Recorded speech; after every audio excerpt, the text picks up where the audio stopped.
করোনায় লাফিয়ে বাড়ছে মৃত্যু ও শনাক্ত। ২৪ ঘন্টায় ৮৫ জনের প্রাণহানি, শনাক্ত ছাড়ালো ২০%। রাজধানীতেও হাসপাতালে বাড়ছে চাপ।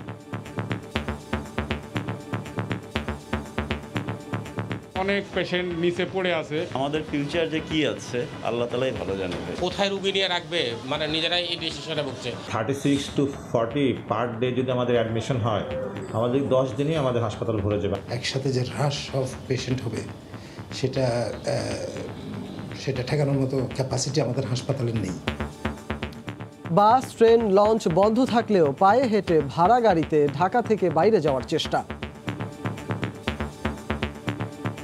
দেশে জমিতে দিছি মানবো কিভাবে স্যার, পেটে খিদে কি করবো কন্ত হঠাৎ 2-1 গাড়ি আসে, সেগুলো আমরা নিবৃত্ত করার চেষ্টা করতেছি। দেখছিলেন প্রধান শিরোনাম, রাত 11টার সময় সঙ্গে আছি আমি সজল মিত্র রিচার্ড। এবার অন্যান্য শীর্ষ সংবাদ। দেশের সব মানুষ যেন করোনার টিকা পায় সেই লক্ষ্যে কাজ করছে সরকার। আওয়ামী লীগের ৭২তম প্রতিষ্ঠা বার্ষিকীতে প্রধানমন্ত্রী, বঙ্গবন্ধুর প্রতিকৃতিতে শ্রদ্ধা। খাগড়াছড়ির দুর্গম পাহাড়ে সেনাবাহিনীর ইউরোপীয় ধাঁচের সড়ক, ঢাকার সঙ্গে দূরত্ব কমবে ৬৮ কিলোমিটার, বাড়বে পর্যটক আকর্ষণ।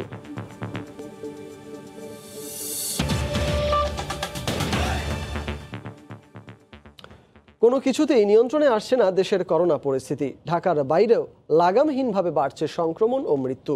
এরপরও গ্রামের লোকজন সচেতন না হওয়ায় রোগীর সংখ্যা লাফিয়ে বাড়ছে। গত ২৪ ঘন্টায় সারা দেশে ৮৫ জনের মৃত্যু হয়েছে।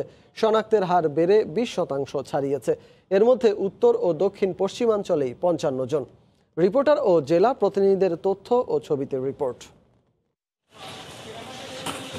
পাল্লা দিয়ে বাড়ছে মৃত্যু ও সংক্রমণের হার। শহর কিংবা গ্রাম, সব জায়গায় শ্বাসকষ্ট, জ্বর, সর্দি, কাশি নিয়ে বাড়ছে রোগীর সংখ্যা। অনেকে আবার মৌসুমি জ্বর বলে বিষয়টি উড়িয়ে দিচ্ছেন কিংবা সামাজিকতার ভয়ে চেপে যাচ্ছেন। এতে পরিস্থিতি আরও ভয়াবহ হচ্ছে। খুলনা অঞ্চলে ২৪ ঘন্টায় মারা গেছেন ৩৬ জন। করোনা ডেডিকেটেড হাসপাতালে নমুনা দিতে আসা সাধারণ মানুষের হয়রানির অভিযোগের শেষ নেই। যখন টিকিট দিচ্ছে এটা খুবই গ্যাদারিং, দাঁড়াই আছে তীর্থের কাকের মতন, এইভাবে চলতেছে। রাজশাহী অঞ্চলে করোনা আক্রান্তদের সঙ্গে বাড়ছে উপসর্গ নিয়ে রোগীর ভিড়। এতে দীর্ঘ হচ্ছে মৃত্যুর তালিকা। ২৪ ঘন্টায় রাজশাহী বিভাগে ১৮ জনের মৃত্যু হয়েছে। নতুন রোগীদের বেশিরভাগই গ্রামের। ডে বাই ডে যে পরিস্থিতির দিকে যাচ্ছে, আমাদের ফিউচার যে কি আছে আল্লাহ তাআলাই ভালো জানেন। কোথায় রুগী নিয়ে রাখবে থাকবে কিনা এরকম মানে নিজেরাই এই ডিসিশনে ভুগছে, অনেকে চলেও যাচ্ছে। দেখা যাচ্ছে যে আমরা বেড বাড়াচ্ছি আর রোগী তার চেয়ে বেশি হারে বাড়তেছে। গ্রামের লোকজন আমরা করোনা হলে বলতেছি আমি করোনা হয়েছে, ওরা একটা লুকায়। সংক্রমণের উচ্চ ঝুঁকিতে থাকা যশোরের অবস্থা বেগতিক। জেলার হাসপাতালগুলোতে একদিনে ৯ জন মারা গেছেন। এদিকে হঠাৎ করেই মৃত্যুর মিছিল বেড়ে গেছে সীমান্তবর্তী জেলা ঝিনাইদহে। ২৪ ঘন্টায় ৮ জন মারা গেছেন। আক্রান্তের হার ৫১.৫৪%। ভারতীয় ভেরিয়েন্টেরই সংক্রমণটা ছড়িয়ে পড়েছে, এমন করে সে কারণেই মৃত্যুর হারটা আগের থেকে একটু বেশি। সাতক্ষীরায় থামছে না মৃত্যু ও সংক্রমণের হার। ২৪ ঘন্টায় করোনায় ও উপসর্গে ৮ জনের মৃত্যু। ভয়াবহ পরিস্থিতি চুয়াডাঙ্গায়। একদিনের সর্বোচ্চ শনাক্তের হার ৯০%, মারা গেছেন ৫ জন। চট্টগ্রামে প্রতিদিনই হু হু করে বাড়ছে মৃত্যুর সংখ্যা। গত ২৪ ঘন্টায় বিভাগটিতে ৭ জন মারা গেছেন। লাবিব হাসান, সময় সংবাদ। ভারতীয় ভ্যারিয়েন্টের প্রভাব পড়তে শুরু করেছে রাজধানীর হাসপাতালগুলোতেও। এমন পরিস্থিতি চলতে থাকলে আগামী ১ সপ্তাহেই ঢাকা মেডিকেলের কোভিড ইউনিটে আর রোগী ভর্তি নেওয়া সম্ভব হবে না। সংক্রমণের লাগাম টানতে এলাকা ভিত্তিক লকডাউনকেই ভালো উপায় বলছে আইইডিসিআর। তবে চিকিৎসা ব্যবস্থাপনার প্রস্তুতিও সমান তালে বাড়ানোর তাগিদ দেন বিশেষজ্ঞরা। ভাইরাস তার নিজস্ব ধর্ম অনুসারে পরিবেশ পরিস্থিতির সঙ্গে মিলিয়ে নিতে নিজের রূপ বদলায়। এরই ধারাবাহিকতায় কোভিড-১৯ যুক্তরাজ্যে আলফা, দক্ষিণ আফ্রিকায় বিটা, ব্রাজিলে গামা আর ভারতে ডেল্টা ভ্যারিয়েন্টে রূপান্তরিত হয়েছে। আর এদেশের সীমান্ত এলাকায় দাপিয়ে বেরিয়ে ডেল্টা ভ্যারিয়েন্ট এখন দখল করে নিচ্ছে গোটা দেশ। এর প্রভাবে রাজশাহী, খুলনার পরে এবার এগিয়েছে রাজধানী ঢাকার দিকে। ২ সপ্তাহ আগেই যেখানে ঢাকা মেডিকেলে ১০ থেকে ২০ জন কোভিড রোগী আসত দিনে, চলতি সপ্তাহে সেই সংখ্যা গিয়ে দাঁড়িয়েছে ৩৫ থেকে ৪০-এ। চাপ বাড়ছে রাজধানীর অন্যান্য কোভিড হাসপাতালেও। এই যে 36 to 40 পার ডে যদি আমাদের অ্যাডমিশন হয়, আমাদের 10 দিনই আমাদের হাসপাতাল ভরে যাবে। তখন আমরা কাউকে জায়গা দিতে পারবো না। তো এই যে একটা পরিস্থিতি আমরা সামনে দেখতে পাচ্ছি, এটা তো ভয়াবহ পরিস্থিতি। এরই মধ্যে স্থানীয়ভাবে লকডাউন হয়েছে বেশ কিছু এলাকা। ঢাকায় সংক্রমণ রোধে বন্ধ রাখা হয়েছে দূরপাল্লার সব যান। সংক্রমণের চেইন ভেঙে ফেলতে এই লকডাউনকেই উত্তম পথ মানছে আইইডিসিআর। যে কোনো লকডাউনের মূল উদ্দেশ্য হচ্ছে আসলে ট্রান্সমিশন সাইকেলটা ব্রেক করা, সেটা চেষ্টাই করা হচ্ছে বিভিন্ন জায়গায় এবং এটা অন্যতম পন্থা। পাশাপাশি টেস্ট, আইসোলেশন আর হাসপাতালের সক্ষমতা বাড়ানোর তাগিদ বিশেষজ্ঞদের। ফুল ওপেন হয়ে গেলে একসাথে যে হ্রাস অফ পেশেন্ট হবে সেটা ঠেকানোর মতো ক্যাপাসিটি আমাদের হাসপাতালের নেই। একই সঙ্গে টিকাদান কর্মসূচিকেও আরও গতিশীল করার পরামর্শ তাদের। রাশেদ লিমন, সময় সংবাদ, ঢাকা। ঢাকার সঙ্গে বন্ধ রয়েছে সারা দেশের দূরপাল্লার বাস, ট্রেন ও লঞ্চ চলাচল। সেই সঙ্গে লকডাউন চলছে ঢাকার আশেপাশের 7 জেলায়। তবে ছোট ছোট যানবাহনে 5 থেকে 10 গুণ বেশি ভাড়া দিয়ে রাজধানীতে প্রবেশ এবং বের হচ্ছে সাধারণ মানুষ। আবার কেউ বা পায়ে হেঁটে ছুটছেন গন্তব্যে। করোনার লাগাম টানতে মঙ্গলবার সকাল থেকে সারা দেশ থেকে বিচ্ছিন্ন রাজধানী। ঢাকার আশপাশে 7টি জেলায় চলছে কঠোর লকডাউন, যার প্রভাব পড়েছে ঢাকার প্রবেশ মুখগুলোতে। বুধবার সকাল থেকে বিভিন্ন প্রবেশদ্বারে চেকপোস্ট বসিয়ে তল্লাশি চালাচ্ছে আইন শৃঙ্খলা বাহিনী। আমি যেখানে জব করি সেখানে তো আপনার গাড়ি ঘোড়া বন্ধ, এখন তো কিভাবে যাব? দেশে জমে হাইটার রওনা দিছি, 10টার বেলা 20টা আছে। দূরপাল্লার বাস বন্ধ থাকায় সুযোগ নিয়েছে বিভিন্ন ছোট যানবাহন, রিক্সা, ভ্যান সহ মৌখিক চুক্তিতে চলছে বিভিন্ন মোটরসাইকেল। বাসে আমাদের 100 থেকে 150 টাকার ভাড়া, তো সেখানে আমাদের 1100 টাকা দিয়ে যেতে হচ্ছে। ঢাকা থেকে যে সমস্ত মানুষ বাইরে যাইতেছে সেগুলো আমরা নিষেধ করতেছি এবং যারা মাস্ক পরতেছে না তাদেরকে মাস্ক পরার জন্য আমরা সচেতনতা বোধ করতেছি। করোনার লাগাম টানতে নারায়ণগঞ্জে লকডাউন বাস্তবায়নে তৎপর রয়েছে প্রশাসন। যানবাহন ঠিকমতো পাওয়া যাচ্ছে না, আবার ভাড়া বেশি রাখছে। 5 টাকার ভাড়া 10 টাকা, 15 টাকা, তারপরে ঠিকমতো আসা যায় না। এদিকে দূরপাল্লার বাস বন্ধের নির্দেশনা উপেক্ষা করেই ঢাকা টাঙ্গাইল মহাসড়কে উত্তরবঙ্গ সহ বিভিন্ন জেলার গণপরিবহন চলতে দেখা গেছে। মানবো কিভাবে স্যার, পেটে খিদে কি করবো? ঢাকার সাথে যোগাযোগ প্রায় বিচ্ছিন্নই। হঠাৎ 2-1টা গাড়ি আসে, সেগুলো আমরা নিবৃত্ত করার চেষ্টা করতেছি। লঞ্চ চলাচল বন্ধ থাকায় শিমুলিয়া বাংলাবাজার ফেরিঘাটে জরুরি পণ্যবাহী ফেরি দিয়েই গাদাগাদি করে গন্তব্যের উদ্দেশ্যে ছুটছে মানুষ। তোহা খান তামিম, সময় সংবাদ, ঢাকা। বৈশ্বিক সংকটের কারণে ভ্যাকসিনেশন কার্যক্রমে কিছুটা বাধার সৃষ্টি হলেও দেশের সব মানুষ যাতে টিকা পায় সেই লক্ষ্যে সরকার কাজ করছে বলে জানিয়েছেন প্রধানমন্ত্রী শেখ হাসিনা। আওয়ামী লীগের ৭২তম প্রতিষ্ঠাবার্ষিকী উপলক্ষে বিকেলে গণভবন থেকে ভার্চুয়ালি যুক্ত হয়ে একথা বলেন তিনি। প্রধানমন্ত্রী বলেন, অগ্রাধিকার ভিত্তিতে যারা টিকার ডাবল ডোজ নিয়েছেন তারাই সমালোচনায় নেমেছেন। নির্দিষ্ট পরিকল্পনা, দর্শন ও আদর্শ নিয়ে কাজ করার ফলেই দেশের অগ্রগতি সম্ভব হয়েছে বলে জানান তিনি। মুক্তিযুদ্ধে নেতৃত্ব দেয়া আওয়ামী লীগ পা রাখল প্রতিষ্ঠার ৭৩ বছরে। করোনার মধ্যে প্রতিষ্ঠাবার্ষিকীর অনুষ্ঠানেও নেই উৎসবের কোনো ঘনঘটা। বুধবার বিকেলে বঙ্গবন্ধু অ্যাভিনিউয়ে আওয়ামী লীগের কেন্দ্রীয় কার্যালয়ে আয়োজিত অনুষ্ঠানে ভার্চুয়াল মাধ্যমে যোগ দিয়ে সভাপতিত্ব করেন দলীয় প্রধান ও প্রধানমন্ত্রী শেখ হাসিনা। তিনি বলেন, শুধুমাত্র মানুষের অধিকার প্রতিষ্ঠায় কাজ করার কারণেই রাজপথে জীবন গেছে অগণিত আওয়ামী লীগ কর্মীর। বারবার আঘাত এসেছে দলের ওপরও। আওয়ামী লীগ তো হীরার টুকরা, যতবার কেটেছে তত আরো জলজল হয়েছে, আরো নতুনভাবে জ্যোতি ছড়িয়েছে। যে সংগঠন মানুষের অধিকার প্রতিষ্ঠার লক্ষ্য নিয়ে গড়ে ওঠে সেই সংগঠনকে এত সহজে শেষ করে দেয়া যায় না। অবৈধভাবে ক্ষমতা দখলকারীরা শুধু ভোগ বিলাস আর হত্যায় মগ্ন ছিল বলেও আক্ষেপ প্রধানমন্ত্রীর। মার্শাল্লাহ জারি অবস্থায় যে দল তৈরি করে সেটাই একটা হলো বিএনপি, আর পরবর্তী আর একটা হলো জাতীয় পার্টি। বিএনপি জাতীয় পার্টি তো জনগণের কল্যাণের জন্য কাজ করেও কিন্তু উঠে আসেনি। আজকে বাংলাদেশের যে উন্নয়ন, তো সেটাও কিন্তু আওয়ামী লীগের হাতেই। আমাদের উন্নয়নে কোনো ম্যাজিক না, এটা আমাদের পরিকল্পনা, একটা দর্শন, একটা আদর্শ। করোনা সংকটের মধ্যেও দক্ষিণ এশিয়ায় একমাত্র বাংলাদেশই ভালো অবস্থান ধরে রেখেছে জানিয়ে শেখ হাসিনা বলেন, বৈশ্বিক সংকটের পরও দেশের সবাইকে ভ্যাকসিন দেওয়ার চেষ্টা করছে সরকার। বাংলাদেশের প্রত্যেকটা মানুষের কাছে যেন এই ভ্যাকসিনটা পৌঁছে যায় তার ব্যবস্থা আমরা পর্যায়ক্রমিকভাবে নিচ্ছি এবং সেটাই আমরা করব। যাদেরকে আমরা অগ্রাধিকার ভিত্তিতে আগেভাগে ভ্যাকসিন দিয়েছি তাদের 2 ডোজ নেওয়ার পর তারা এখন সমালোচনা করেন, অথচ তারাই কিন্তু সবার আগে নিয়েছেন। তো সেটাই অবাক লাগে যে তারা যখন নিয়েছিলেন তখন তো এই কথা বলেননি। রাজনৈতিক শক্তি হয়ে মানুষের জন্য সর্বান্তকরণে কাজ করতে দলের নেতাকর্মীদের আহ্বান জানান সরকার প্রধান শেখ হাসিনা। অতন্ত্র প্রহরীর মতো বাংলাদেশের মানুষের পাশে থাকবে আওয়ামী লীগের প্রত্যেকটা নেতাকর্মী। দেবাশিস রায়, সময় সংবাদ, ঢাকা। এদিকে দলের ৭২তম প্রতিষ্ঠাবার্ষিকী উপলক্ষে বঙ্গবন্ধুর প্রতিকৃতিতে শ্রদ্ধা নিবেদন করেছেন দলের সভাপতি ও প্রধানমন্ত্রী শেখ হাসিনা। শ্রদ্ধা নিবেদন করেন আওয়ামী লীগ নেতারাও। এ সময় সাধারণ সম্পাদক ওবায়দুল কাদের বলেন, জনগণকে সঙ্গে নিয়েই দেশের উন্নয়নে কাজ করছে আওয়ামী লীগ। বাংলাদেশের স্বাধীনতা অর্জন সহ জাতির প্রতিটি ইতিবাচক অর্জনের নেতৃত্বে ছিল বাংলাদেশ আওয়ামী লীগ। টানা তৃতীয় মেয়াদে রাষ্ট্রীয় ক্ষমতায় থাকা অভিজ্ঞ এই রাজনৈতিক দলটির ৭২তম প্রতিষ্ঠাবার্ষিকীতে বুধবার সকালে ধানমন্ডির ৩২ নম্বরে জাতির জনক বঙ্গবন্ধু শেখ মুজিবুর রহমানের প্রতিকৃতিতে শ্রদ্ধা জানান আওয়ামী লীগ সভাপতি ও প্রধানমন্ত্রী শেখ হাসিনা। শ্রদ্ধা নিবেদন শেষে কিছুক্ষণ নীরবে দাঁড়িয়ে থাকেন তিনি। এরপর দলের পক্ষ থেকে জ্যেষ্ঠ নেতাদের নিয়ে শ্রদ্ধা নিবেদন করেন আওয়ামী লীগের সাধারণ সম্পাদক ওবায়দুল কাদের। পরে দলের সহযোগী ও অঙ্গ সংগঠনের নেতাকর্মীরাও বঙ্গবন্ধুর প্রতিকৃতিতে শ্রদ্ধা নিবেদন করেন। শ্রদ্ধা নিবেদন শেষে ওবায়দুল কাদের বলেন, অতীত বর্তমানের মতো ভবিষ্যতেও জনগণকে সঙ্গে নিয়েই দেশের উন্নয়নে কাজ করবে আওয়ামী লীগ। আওয়ামী লীগ জনগণের সাথে ছিল, জনগণের সাথে আছে এবং ভবিষ্যতেও জনগণের সঙ্গে আওয়ামী লীগ থাকবে। কোনো ষড়যন্ত্রই দেশের মাটি ও মানুষকে আলাদা করতে পারবে না বলেও জানান দলের সাধারণ সম্পাদক। শত ষড়যন্ত্রই আওয়ামী লীগকে মাটি মানুষ থেকে এ যাবৎ বিচ্ছিন্ন করতে পারেনি, ইনশাল্লাহ ভবিষ্যতেও পারবে না।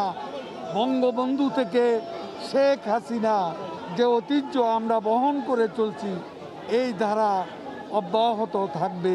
সাম্প্রদায়িকতার মূলোৎপাটন করে বঙ্গবন্ধুর সোনার বাংলা গড়ে তুলতে আওয়ামী লীগ কাজ করে যাবে বলেও মন্তব্য করেন ওবায়দুল কাদের। প্রসূন আশিস, সময় সংবাদ, ঢাকা। এদিকে নানা আয়োজনে ফ্রান্সেও পালন করা হচ্ছে আওয়ামী লীগের ৭২তম প্রতিষ্ঠা বার্ষিকী। এ বিষয়ে বিস্তারিত জানাতে প্যারিসে আছেন সহকর্মী লুৎফুর রহমান বাবু। সরাসরি চলে যাব তার কাছে। বাবু, রিচার্ড, দেশের মহান মুক্তিযুদ্ধে নেতৃত্ব দানকারী দেশের বৃহত্তম ঐতিহ্যবাহী সংগঠন, রাজনৈতিক সংগঠন বাংলাদেশ আওয়ামী লীগের ৭২তম প্রতিষ্ঠা বার্ষিকী উপলক্ষে ফ্রান্স আওয়ামী লীগের আয়োজনে বেশ কয়েকটি কর্মসূচি গ্রহণ করা হয়েছে এবং বিকেল থেকে কিন্তু প্যারিসের এই প্লাস দু স্টেলিঙ্গার, যেখানে জুরিস পার্ক নামে যেটি বাংলাদেশের কাছে পরিচিত, এখানে তারা প্রথমে জাতীয় পতাকা উত্তোলন, দলীয় পতাকা উত্তোলন, তারপরে একটি র্যালি করে এবং একই সাথে বেশ কিছু প্ল্যাকার্ড, যে প্ল্যাকার্ডগুলোতে বাংলাদেশের উন্নয়নের যে নানা চিত্রগুলো রয়েছে সেই চিত্রগুলো সেখানে তারা তুলে ধরে। এখন আপনারা দেখতে পাচ্ছেন যে তারা কেক কাটার জন্য প্রস্তুতি গ্রহণ করেছে এবং আজকের অনুষ্ঠানে ফ্রান্স আওয়ামী লীগের সভাপতি এম এ কাশেম, সাধারণ সম্পাদক দেলোয়ার হোসেন ফয়েজ সহ দলের সিনিয়র নেতৃবৃন্দরা এখানে উপস্থিত হয়েছেন। বাংলাদেশের সাথে মিল রেখে তারা আজকে এখানে তাদের দলের কর্মসূচিগুলো পালন করছেন এবং তারা এখানে যেটি বলছেন যে বাংলাদেশ এখন আর সেই বাংলাদেশ নয়, এখন বহির্বিশ্বে বাংলাদেশ একটি উন্নত বাংলাদেশ, যে বাংলাদেশের কথা গর্ব করে বলা যায়। তারা বলছেন যে জাতির জন্য বঙ্গবন্ধু শেখ মুজিবুর রহমানের রেখে যাওয়া যে স্বপ্নের বাংলাদেশ, সেই বাংলাদেশ গড়ার জন্য প্রধানমন্ত্রী শেখ হাসিনা আপ্রাণ চেষ্টা করছেন এবং একই সাথে এই দলীয় নেতাকর্মীরা বলছেন প্রবাস থেকে তারা বাংলাদেশের উন্নয়নের জন্য, দেশের উন্নয়নের জন্য যা যা করা দরকার তারা সবকিছু করবেন। সেই সাথে দেশের ভাবমূর্তি উজ্জ্বল হয় এমন কাজগুলো তারা এখানে করবেন। পাশাপাশি এখানে অনেক বিদেশিরা এখানে এসেছিল, তাদেরকে আজকের এই কর্মসূচি বিশেষ করে বাংলাদেশের উন্নয়নের চিত্রগুলো তারা বিদেশিদের মাঝেও তুলে ধরেছেন। একই সাথে এখানে তারা বলছেন বাংলাদেশের উন্নয়নের বিষয়ে বলতে গিয়ে তারা বলেছেন যে দেশের পদ্মা সেতু সহ আরো যে বিষয়গুলো রয়েছে এই সবগুলো বিষয় বাংলাদেশ আওয়ামী লীগ সরকারের মাধ্যমে হয়েছে। তো আগামী দিন বাংলাদেশের একটি উন্নত বাংলাদেশ গড়তে বাংলাদেশ আওয়ামী লীগের কোনো বিকল্প নেই বলেও তারা এখান থেকে বলছেন। তো রিচার্ড, এই ছিল ফ্রান্সের প্যারিস থেকে বাংলাদেশ আওয়ামী লীগের যে প্রতিষ্ঠা বার্ষিকী এখানকার ফ্রান্স আওয়ামী লীগ পালন করছিল তার সর্বশেষ। ফ্রান্সের প্যারিস থেকে বাংলাদেশ আওয়ামী লীগের প্রতিষ্ঠা বার্ষিকীর সবশেষ খবরাখবর, প্রতিষ্ঠা বার্ষিকী উদযাপনের সবশেষ খবরাখবর জানাচ্ছিলেন সহকর্মী লুৎফুর রহমান বাবু। দুর্গম পাহাড়ি অঞ্চলে ইউরোপিয়ান ধাঁচের সড়কে নির্মাণ করে চমক সৃষ্টি করেছে বাংলাদেশ সেনাবাহিনী। খাগড়াছড়ির মহালছড়ি হয়ে সিন্দুকছড়ি পর্যন্ত পাহাড় অক্ষত রেখে তৈরি করা হয়েছে 15.5 কিলোমিটার দীর্ঘ এই সড়ক। আর এই সড়ক ব্যবহারে ঢাকার যাত্রীদের ৬৮ কিলোমিটার দূরত্ব কমার পাশাপাশি সময় বাঁচবে অন্তত ৩ ঘন্টা। সাখাওয়াত ত্রিপুর ক্যামেরায় বিস্তারিত জানাচ্ছেন কমল দে। একেবারে পাহাড়ের গা ঘেঁষে সাপের মতো এঁকে বেঁকে চলে গেছে এই সড়ক। নির্মাণ শেষে অন্যরকম এক পরিবেশের সৃষ্টি হয়েছে এই পাহাড়কে ঘিরে। বর্ষায় মেঘ উড়ে যাচ্ছে এই সড়ক ছুঁয়েই। সেনাবাহিনীর ২০ ইঞ্জিনিয়ার কনস্ট্রাকশন ব্যাটালিয়ন নির্ধারিত সময়ে ৬ মাস আগে কাজ শেষ করে যানবাহন চলাচলের জন্য খুলে দিয়েছে সড়কটি। পাহাড়ি যে আবহাওয়াটা রয়েছে, প্রাকৃতিক সৌন্দর্য এবং পার্বত্য অঞ্চলের মধ্যে এই রাস্তাটি একটি আধুনিক সড়ক হিসেবে নির্মিত হয়েছে। অনেকটা কঠিন পথেই এগুতে হয়েছে সেনাবাহিনীকে। পাহাড় ধস ঠেকানোর জন্য 15.5 কিলোমিটার দীর্ঘ এই সড়কে নির্মাণ করা হয়েছে 24 কিলোমিটার সাইড ড্রেন। রাঙ্গামাটি হয়ে ঢাকার যাত্রীরা এখন চট্টগ্রামকে এড়িয়ে এই সড়ক ব্যবহার করে ফেনী পৌঁছাতে পারবেন 68 কিলোমিটার কম দূরত্বে। ভালো মানের ম্যাটেরিয়ালস ইউজ করা হয়েছে, যুগোপযোগী এবং উন্নত দেশের মতো একটি রাস্তা নির্মাণ করেছে। অ্যাক্সেসটা খুব ইজি হয়েছে এবং যার ফলে আমাদের নিরাপত্তাটা অনেক সহজ হচ্ছে। দুর্গম এই অঞ্চলের আর্থসামাজিক উন্নয়নও এই সড়ক গুরুত্বপূর্ণ ভূমিকা রাখতে যাচ্ছে। এই রাস্তা ভালো হয়েছে, এখন গাড়ি চলাচল করতে অসুবিধা হয় না। নতুন এই সড়ক দেখতে পর্যটকদের আনাগোনা বেড়ে যাওয়ায় নিরাপত্তাও জোরদার করেছে সেনাবাহিনী। একেবারে ইউরোপিয়ান দেশগুলোর অনুকরণে পাহাড়কে অক্ষত রেখে দুর্গম অঞ্চলে এই সড়ক নির্মাণ করেছে বাংলাদেশ সেনাবাহিনী। এতে যেমন যোগাযোগ ব্যবস্থার উন্নতি হয়েছে, তেমনি জীবনমান উন্নত হচ্ছে এখানকার বাসিন্দাদের। খাগড়াছড়ির সিন্দুকছড়ি থেকে কমল দে, সময় সংবাদ। জাতীয় পরিচয়পত্র ইস্যুতে আবার মুখোমুখি অবস্থানে সরকার ও নির্বাচন কমিশন। একটি চিঠি দিয়েই এনআইডি নিয়ে যাওয়া যাবে না বলে মন্তব্য করেছেন প্রধান নির্বাচন কমিশনার KM নুরুল হুদা। তিনি বলেন, এর জন্য আলোচনায় বসতে হবে, যদিও স্বরাষ্ট্রমন্ত্রী বলছেন যথাস্থানেই যাচ্ছে এনআইডি। জাতীয় পরিচয়পত্র স্বরাষ্ট্র মন্ত্রণালয়ের সুরক্ষা বিভাগে হস্তান্তর করতে হবে। মন্ত্রিপরিষদের পক্ষ থেকে চূড়ান্ত এই সিদ্ধান্ত জানানোর পরও এখনও আশা ছাড়ছে না নির্বাচন কমিশন। বুধবার আগারগাঁওয়ে নির্বাচন প্রশিক্ষণ ভবনে সাংবাদিকদের মুখোমুখি হয়ে সিইসি বলেন, কোনো ধরনের আলোচনা ছাড়া শুধু একটা চিঠি দিয়েই এনআইডি হস্তান্তর সম্ভব নয়। এর জন্য বসতে হবে আলোচনায়, আর সেই উদ্যোগ নিতে হবে সরকারকেই। এভাবে তো হয় না, আলোচনা করতে হবে কিভাবে নিবে না নিবে, অবশ্যই সেটা একটা আলোচনা হবে। এটা তো স্বাভাবিক, আপনারা বুঝতে পারেন যে একবারে এটা তো টেবিল চেয়ার না যে উঠে নিয়ে গেলাম। এ সময় এনআইডি ইসিতে রাখার পক্ষে বিভিন্ন যুক্তি তুলে ধরেন তিনি।